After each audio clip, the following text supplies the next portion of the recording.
Families in Action is a non-profit NGO dedicated to strengthening individuals and their families. The CEO, Dion Gishad, and Youth Education Manager, Ken Ramdan, are here to tell us more about the work that they've been engaged in recently. Welcome.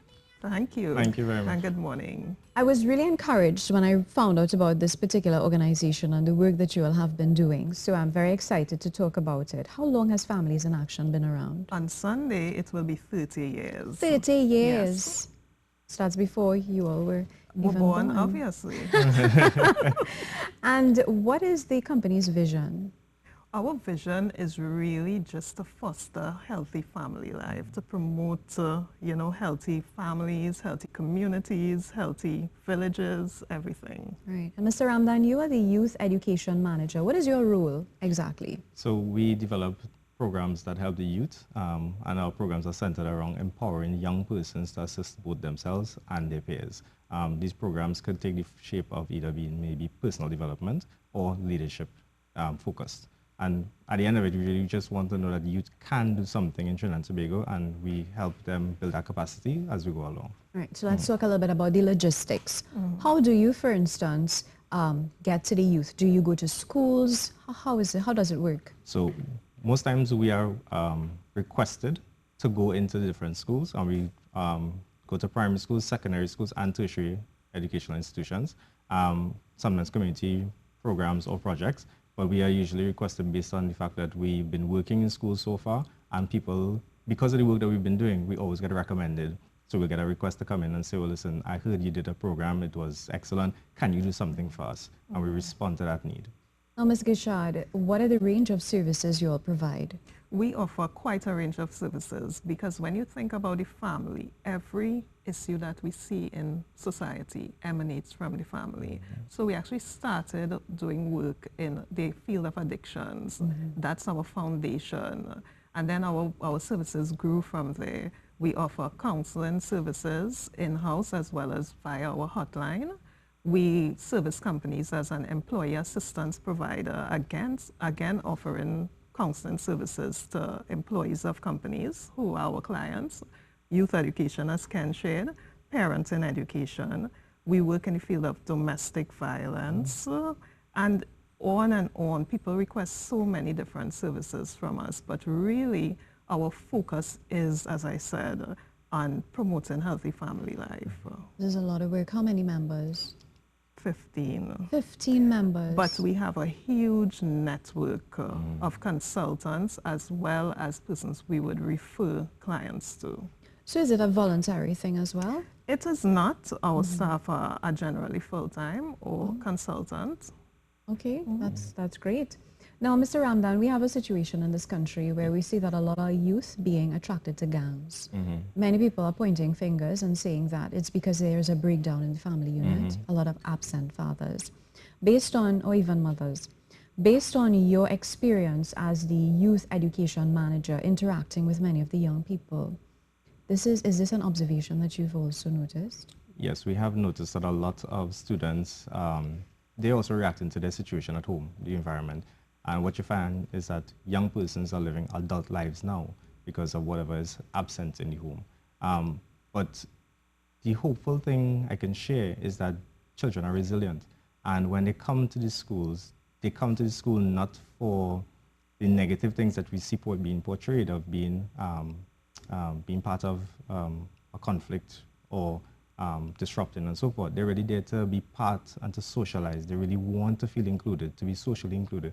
And the programs that we offer at Families in Action allows persons to set up groups so that they can help and assist with whatever issues these youth are facing. And that for me is something that brings a lot of pride and joy to our organization and to myself personally. Yeah, so you've witnessed a transformation in some of the lives of these children that you all have impacted through your program. Definitely. Yeah, so we can definitely share that we have a program running called Together We Achieve Growth, and that deals with persons who we don't like to use the word at risk, but that's what we would focus on. And we are seeing the transition and the change of these students from year 1 to when they're third year now. So, and it's only over time that you will see the change. People often want to share and implement a program that is short term and want to see big results and big impact.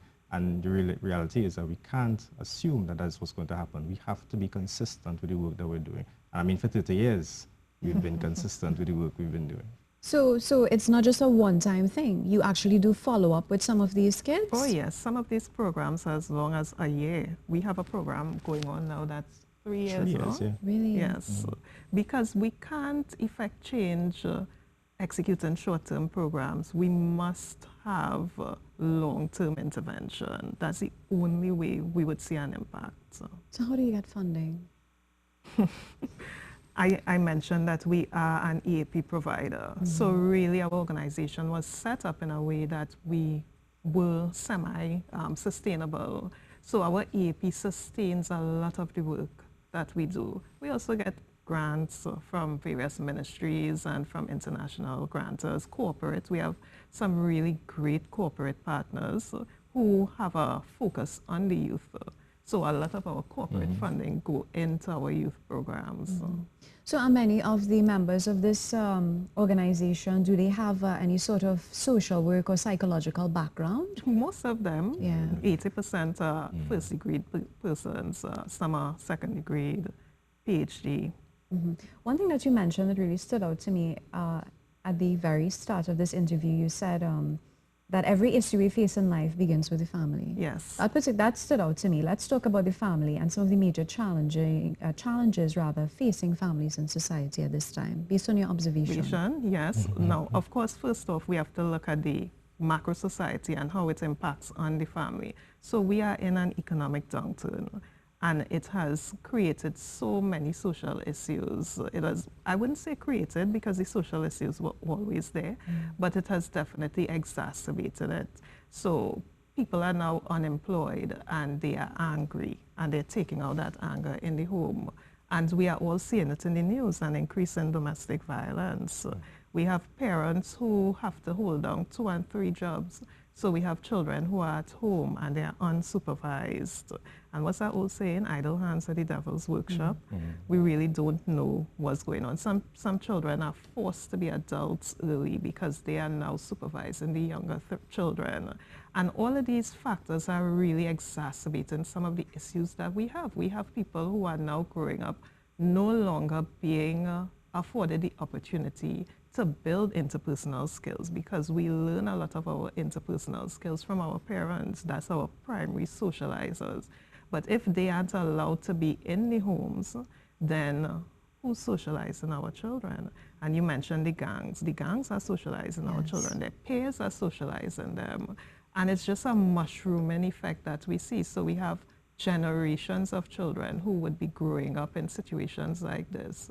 And it's just really creating a real big problem. So do you all, and I'm talking about the members of this organization, do you all see yourselves as mentors to some of these young people? Well, I would say yes, we do, because we model what it is we believe in, and we also pass that information on to them. So what we train students in is being able to cope with both themselves and their development, and also to assist others. So the model that we're passing over to them, we hope that they will then share with their peers, and then that creates a snowball effect, right? Sometimes people see us and they, like 10 years will pass and they will say, you know, I remember you from primary school, you were there, you made an impact on my life. I mean, we take those things to heart, and you realize that they themselves, when you check up on them, what's going on with them, you realize that they've been progressing, they've been sharing, they've been a catalyst for some change in their system, and hopefully in Trinidad and Tobago at large. Now, there's the issue of work-related stress. I read that is also something that you will address. Work-related stress, let's say, affecting relationships at home.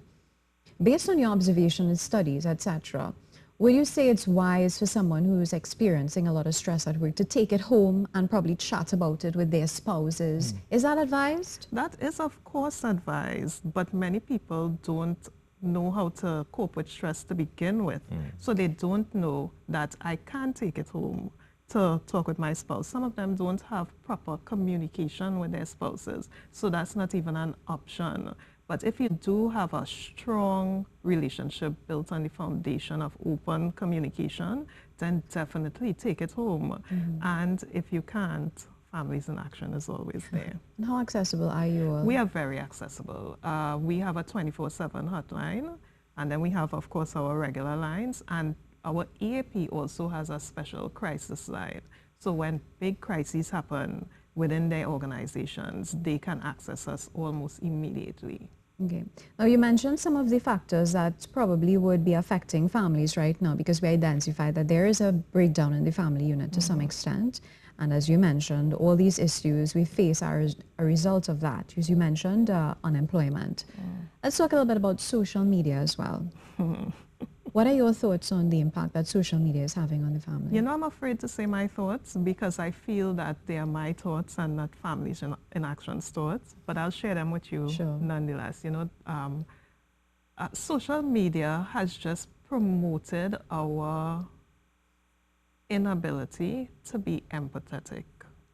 It's so easy to sit behind a screen and say negative things to people we don't know. And it also is preventing many of our people from learning how to communicate face to face. So we have all these wonderful conversations over the phone, and then when we meet each other face to face, we can't communicate. You know, and communication, I believe, is the key, is the foundation for every relationship. So if we can't communicate face to face, we cannot have proper intimate relationships. We cannot have proper relationships with our children, with our spouses, with our colleagues at work. So that's my personal thoughts. Please understand that. Now, Mr. Ramdan, I'd like to get your thoughts. Now, Ms. Gishad mentioned that social media is sort of taking the place of that setting where you would sit down, even as a family, and have meals together. Do you agree? And do you think that this is definitely infiltrating what we know the term family to be?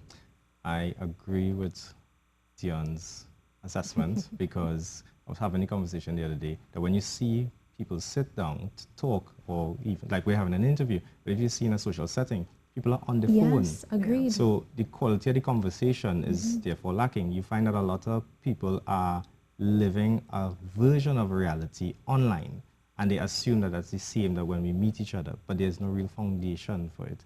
So you're looking at relationships being built on sand. And in truth and in fact, what you'll realize that later on is that same problem. You don't have the ability to communicate, nor do you have the ability to sustain a relationship, because it's very easy to block somebody on Facebook. But in reality, you can't just avoid them. And then how do you then learn to manage conflicts now? And remember, conflicts at the end of the day, we're looking at resolution. So we're looking at building on the relationship that you have and working around it. We're not looking at cutting off the relationship. We're looking at making the relationship stronger. So I agree that the accessibility of being able to share your thoughts so openly has its drawbacks. And children aren't being, they're not being taught how to manage that situation. We just free fall, it's open. So as soon as something happens, you see people responding. But if you have a conversation, they may not share the thoughts. So because there's a blind between you and the actual person in the face, it's very easy to share your thoughts, but it's not necessarily means that you're communicating. Agreed. That was a very, very interesting point there as well. And as you mentioned, a lot of families, parents in particular, they're busy trying to make ends meet. So they're unable to really have that sit-down one-on-one time with their children. What do you tell them? How do they begin to make the time for something like that if they're so busy? And you know, our parents and educators always talk about this one session that we do. It's a session on play. We grew up playing, playing outside, playing hopscotch, playing moral, playing Ken and they laugh at me, held the pan. They always ask me what's that, you know, but we were always trees, outside. Interacting with nature, playing picking with mangoes, fishing, all those things. And children nowadays don't have that, but more so we played with our parents. Our parents were outside playing cricket with us, helping us with our homework, those things. We put the parents through the paces of playing, building puzzles, playing Scrabble, playing Ludo, playing, you know, children nowadays don't know those games.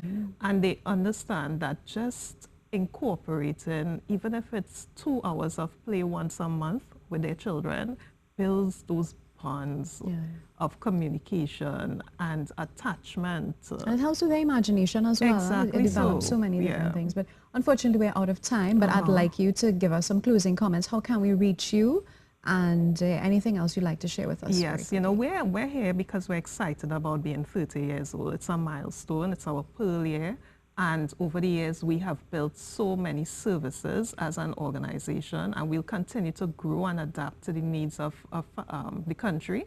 And we can be easily reached at 628 2333. That's our 24/7 hotline. You can check us out on Facebook. We have an active page, Families in Action. Search us. We can be emailed at fia@familiesinaction.net. And where you are located? 82 Marval Road. Okay, you're right next door. Right up the road. All right, your closing comments, Sue.